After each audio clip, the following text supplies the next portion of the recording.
देशात आणि राज्यामध्ये लोकशाही धोक्यात आली, लोकशाहीचा गळा घोटला, अशा प्रकारचा राजकीय तमाशा करणारे संजय राऊत आज बेस्ट पतपेढीच्या निकालावर बोलत नाही. त्यांना मला हे सांगायचंय की ही निवडणूक EVM मशीनवर झाली नाही, बॅलेट पेपरवर झाली. आणि बॅलेट पेपरवर निवडणुका घेतल्यानंतर सर्वसामान्य मतदार कुणाच्या बाजूने हे सिद्ध झालं. एवढंच नव्हे तर रक्ताची नाती एकत्र आली तर भारतीय जनता पार्टीला त्याचं काही देणं घेणं नाही.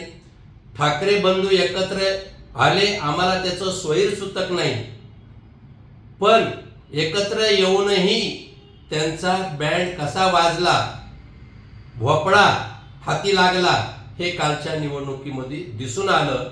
या उलट मुंबई महानगरपालिका कुणाच्या ताब्यात द्यायची आहे आणि कुणाच्या ताब्यात येणार हे स्पष्ट दर्शवणारा कालचा बेस्टचा निकाल होता.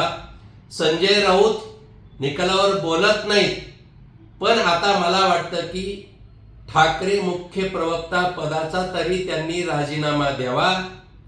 महानगरपालिकेच्या निवडणुका झाल्यानंतर त्यांनी खऱ्या अर्थाने राज्यसभेचा सुद्धा त्यांना राजीनामाच द्यावा लागेल. पण रिकामी बडबड करणं आणि नरेटिव्ह प्रस्थापित करणं याची साक्ष म्हणजे बेस्ट पतपेढीचा निकाल होय.